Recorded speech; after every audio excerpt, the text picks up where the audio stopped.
Hello pong muli mga kababayan, mga katambay. Nagbabalik po ang inyong lingkod, si Kamanong po. Magandang araw po, tanghali, hapon, gabi. Madaling araw po sa atin lahat. Saan man pong sulok ng mundo, tayo naroon. Naway maingatan po tayong lahat.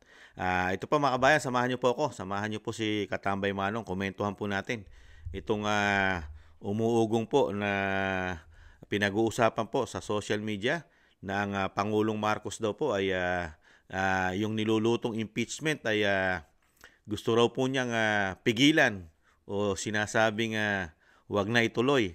Ayon po sa sinasabi po at may pahayag po dyan si Attorney Vic. Painggan po natin mga tambay na gustong pigilan na ng Pangulong Marcos Jr. ang nilulutong impeachment. At syempre, tingnan din po natin, silipin po natin ang kaganapan po ng ating mga kababayan na talagang hindi na po natin matiis o hindi na po nila matiis talaga ang nangyayari sa ating lipunan, sa ating bansa. Kaya po nagtitipon po talaga sila. Halos pangatlong araw na po o pangatlong gabi nasa EDSA po sila mga tambay, sa EDSA Shrine. At painggan din po natin ang saloobin ng isang militar o isang sundalo na si Captain Dado mga tambay. Yung kanyang sinabi na talagang wag na wag niyong gagalawin ng ating Vice President at magkakaalaman na. Umpisahan po natin kay Attorney Vic mga katambay, yung kumakalat na pinag-uusapan po sa social media, yung pagpigil daw po o pipigilan na ng Pangulong Marcos ang nilulutong impeachment sa Vice President. That report came from. But kung sakasakaling lumabas nga yan, di mabuti, inamin niya na talagang merong ginagawang impeachment laban kay Vice President Inday Sara Duterte. Hindi mabuti at inamin ni Bongbong Marcos na yung panawagan namin to protect and defend and uphold the Constitution, to protect and defend Vice President Inday Sara Duterte, and most especially protect, defend, and uphold the mandate given to Vice President Inday Sara Duterte by the 32 million Filipinos ay totoo. Subalit, I am not impressed. Dahil kung talagang gusto mong tumino at tumahimik ng ating bansa, patigilin mo yung pinsan mo at yung mga alyado mo sa panggigipit sa mga Duterte, kay Pangulong Duterte at kay Vice President Inday Sara Duterte. And by saying... Yan po, totoo po yung sinasabi ni Attorney Vic, mga tambay. Kung talagang sincere ka sa sinasabi mo, na patitigil mo o gusto mo na ipatigil ang nilulutong impeachment, una mong patigilin ang iyong pinsan at yung mga kaalyado na sa ginagawang panggigipit at napapahiya na po at kahiya-hiya na po kasi ang Pilipinas sa nangyayari sa ating bansa, mga katambay. Talagang pilit po nilang sinisiraan at gustong matanggal sa pwesto, pero ang natuklasan po ng mga Pilipino, sila mismo ang dapat pong matanggal sa pwesto dahil po sa mga natuklasan ng Vice President na kay lalaking korupsyon. Sila mismo ang merong mga karga-kargang korupsyon, mga katambay. Kaya nga po, kung talagang ang pamahalaan lang natin ay talagang sincero sa tutuklasin talaga ang totoo na kung sino talaga ang mga magnanakaw, mga talagang timawa at talagang napaka-greedy sa salapi at kapangyarihan, talagang lalabas po ang totoo kung sino talaga ang talagang may pagnanasa at interes lalo sa kapangyarihan at sa pera ng bayan, mga katambay. Mamaya, dugtungan po natin yung komentuhan yan. Pero painggan po natin at tingnan naman po natin ang kaganapan, mga katambay. Dito po sa ating mga makabayan, ito po yung mga makabayan natin, mga kapwa natin Pilipino na nakakakita po ng hindi na maganda, lalo sa pagpapatakbo po ng bagong Pilipinas. Kaisa po tayo sa mga layunin po ng ating mga kababayan na nasa EDSA po. Hindi lang po makakarating ang inyong lingkod dahil sobrang layo po na inyong lingkod. Pero nahandun po ang ating pakikiisa, mga katambay, sa pagbabago. Ito po, tingnan po natin ang kaganapan. Ay, hindi ko pa actually nabasa yung kanyang... Ay, hindi ko pa actually nabasa... Ano natin? Yan, live po kasi ito eh.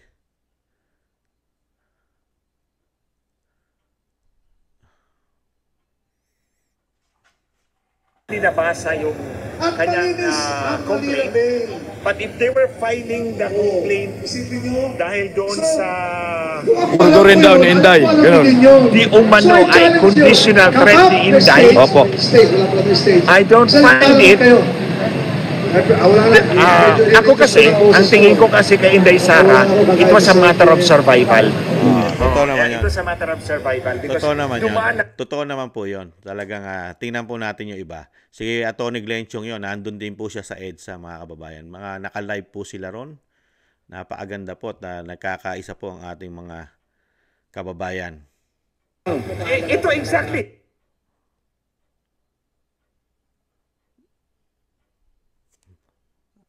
Tingnan natin yung iba.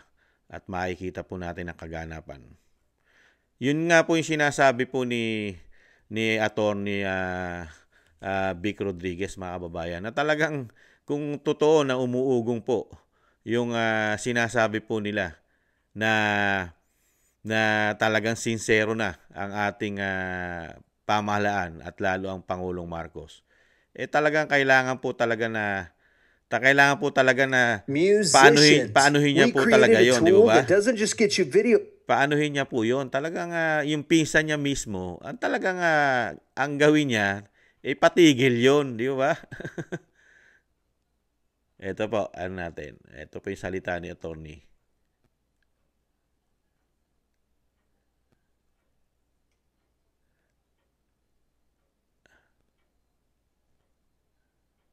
Ito ya. Okay, sandali lang po Ito po. Ano natin. Ang sabi ko sa military, sa inyo, manawagan na kayong bumaba si Marcos sa pwesto. Because Marcos is an anathema to the Constitution of the Republic of the Philippines.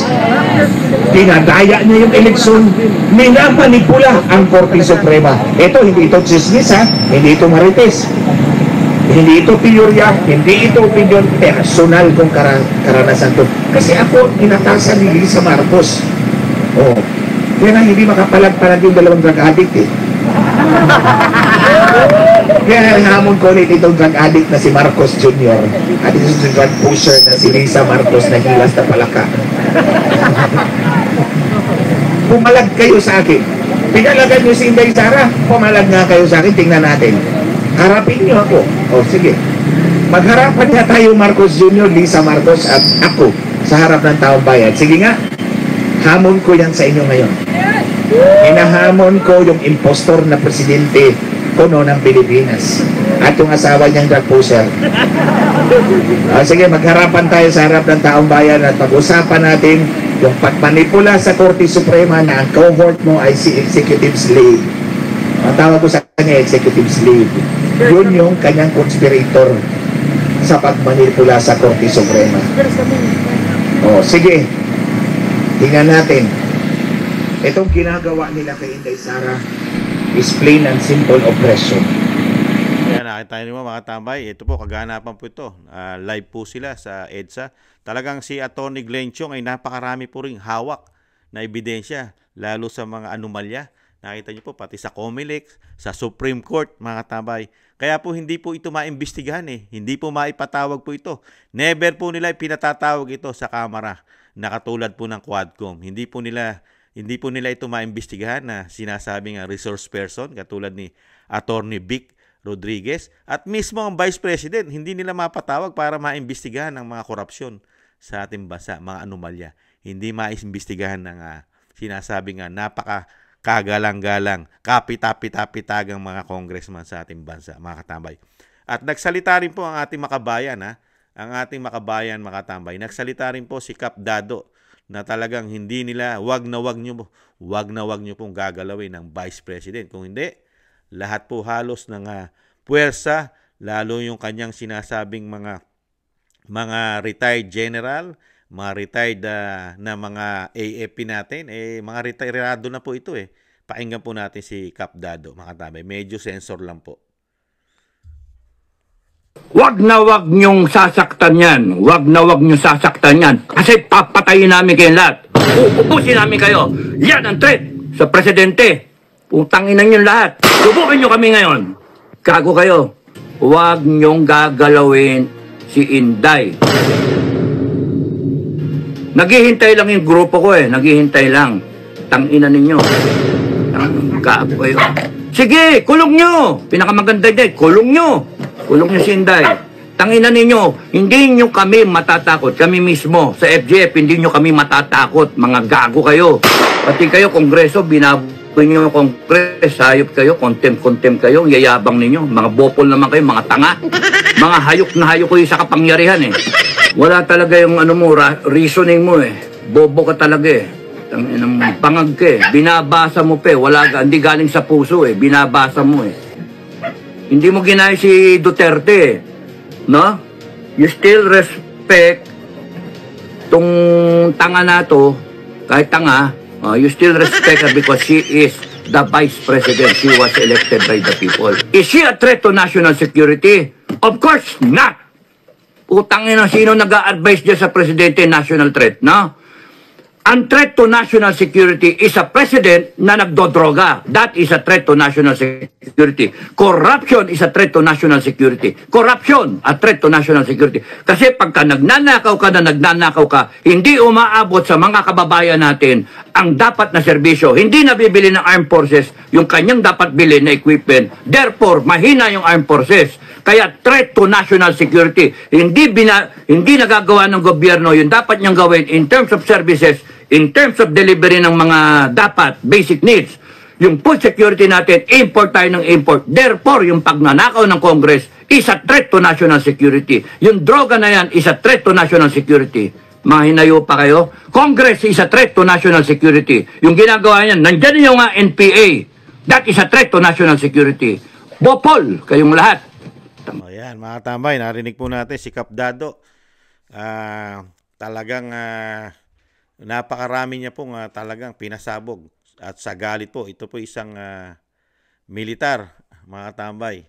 Kaya nakita niyo po, napakaraming PI ang pinasabog po ng retiradong kapitan, mga katambay. O kung ano man ang katungkulan to, o general, o kapitan, o colonel, basta siya ay talagang nakita niya po. At pinaliwanag niya po ang talagang national threat sa ating bansa ay ang Pangulo number 1 dahil daw po drug addict ang Pangulo. At yung laganap na korupsyon ay national threat, mga tambay. Yung hindi pagsuporta at pagpapalakas ng national ng ating sandatahang lakas, ang ating sandatahang lakas ay hindi pinalalakas, national threat po yan sa ating bansa, mga katambay. At ang mga corrupt daw at mga sa kongreso natin, sa institusyon ng Kamara, ang mga congressman, representative, ay national threat din daw po yan dahil sa laki daw po ng mga korupsyon na ginagawa nila. At isa pa, ang sinasabi pa sa institusyon ng House of Representatives ay national threat din dahil nakapasok na. At talagang nahandyan na mga NPA daw, ayon po, ay kaya Sir Dado, mga katambay. Ibang klase, no? Talagang hindi naman po kasi nila gagawin yan Kung totoo po ay sinasabi na kumakalat. Dahil nabasa ko rin po ito sa isang sa vlog din po ni Katonying, yung message po ng Pangulong Marcos daw na talagang pinipigilan niya na o pipigilan niya na ang sinasabing nilulutong impeachment, mga katambay. Dahil threat nga Ang mangyayari kasi noon, yung threat mapupunta talaga sa kanya. Siya na ang may threat. 'Di ba? Threat na para sa kanyang pagiging presidente. Kasi, ang taong bayan, magtatatlong taon na, wala pang nakikitang magandang ginagawa ng kanyang administrasyon. Ang nakita kasi ng taong bayan ay laganap na korupsyon, panggigipit, sobrang gamit ng batas, kapangyarihan. Sobra, mga tambay. Masyado na po silang napakaraming nilabag na batas at napakarami na pong pera na hindi po iniimbestigahan ng Kongreso ang mga sinasabing hindi maipaliwanag. At sinasabi pa nga ng dating Pangulong Duterte, meron pa silang dapat na sagutin na istapa. Istapa raw po ang ginawa nila, pang-iistapa sa pera ng mga nag-contribute sa PhilHealth, mga tambay. Taong bayan yan. Hindi po yan iniimbestigahan. At ganun din po si Atty. Glenn Chong. Hindi rin po nila yan iniimbestigahan. At hindi po nila siniseryoso si Atty. Glenn Chong at si Cathy Binag. Never po sineryoso ng pamahalaan yan. Wala pong seryoso dyan ang NBI. Hindi po sineseryoso na NBI yan. Nakita nyo ba binigyan ng subpoena ng NBI at ng kapulisan at ng DOJ si Cathy Binag, si Jonathan Morales, si Atty. Glenn Chong, si Atty. Vic Rodriguez, di ba? Pati si BP Sara, napakaraming pinahayag at pinasabog na korupsyon, lalo sa First Lady, di ba? At sa speaker, sa dalawang tao, kay Saldico, saka sa speaker Romualdez, di ba? At yan po mismo si Kap Dado o si Sir Dado, di ba? Kung ano man ang pangalan ni Sir, saludo tayo kay Sir. Talagang alam natin na yung kanyang pagiging pusong makabayan ay talagang yung pagmamahal, talagang bayani itong si Sir, di ba? Dahil ayaw niyang malagay sa kumunoy ang ating bansa, lalo kung meron nga tayong presidente na bangag.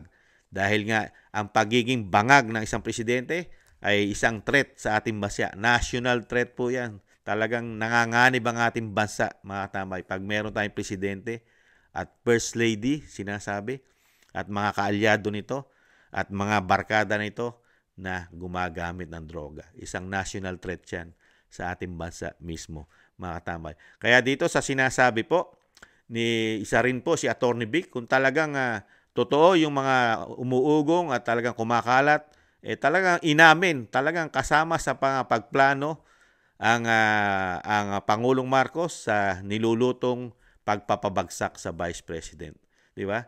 Talagang kung talagang alam niya ito, dahil pipigilan niya eh. Di ba? Ibig sabihin, alam niya yung ginagawa ng pinsan niya, ng kamag-anak niya. Alam niya. Di ba?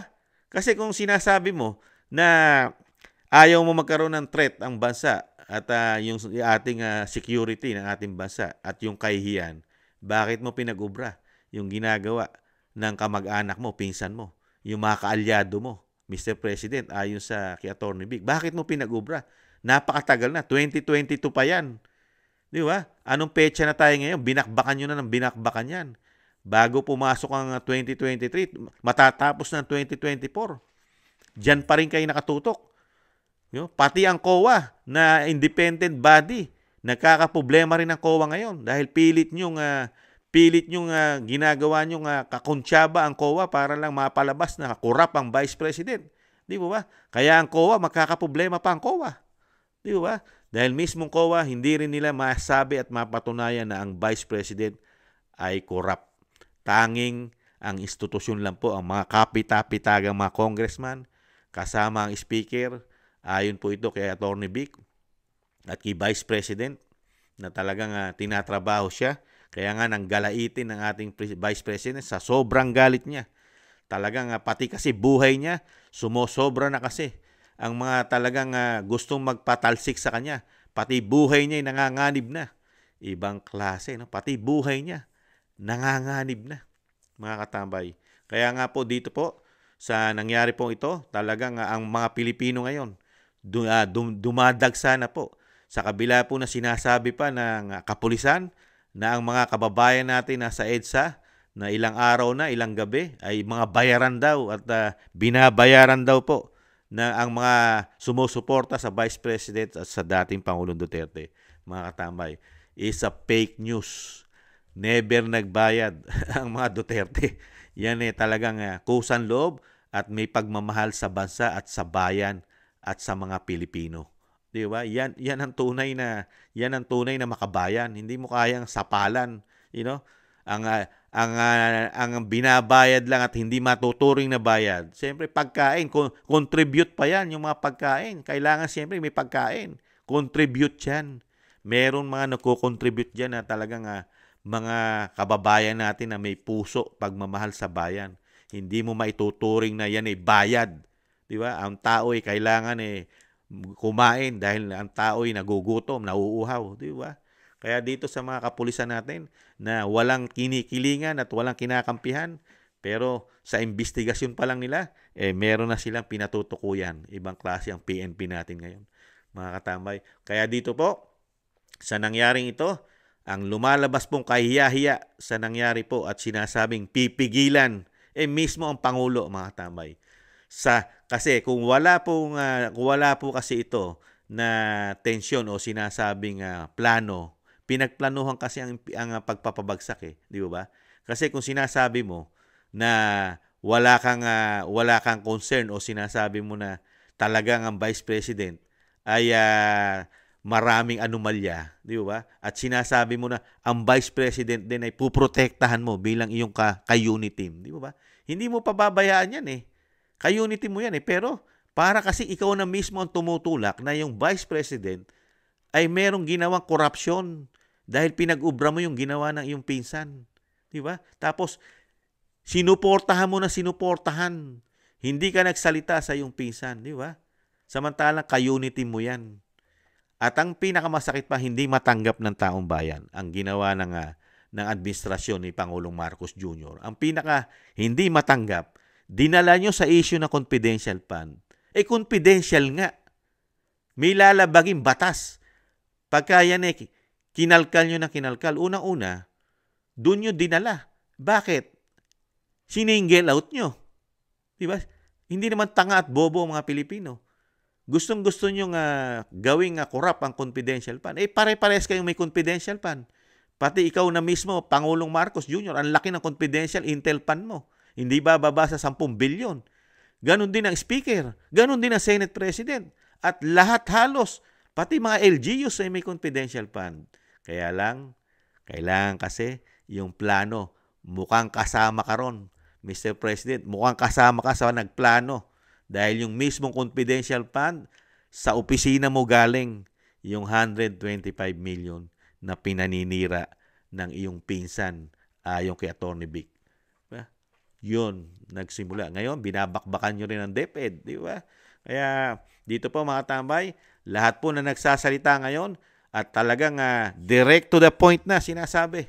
Ang ating presidente ay talagang napakahinang presidente, bangag, at napakaraming ginawang anomalya pati sa Supreme Court at pandaraya sa halalan at ayon kay Atty. Glenn Chong, ayon kay Sir Dado na yung national threat ay hindi mo po pwedeng ibase yan o ikabit kay Vice President dahil sila mismo ang gumagawa ng ating threat, ang ating bansa. Dahil mismo sila ang threat, mga tambay.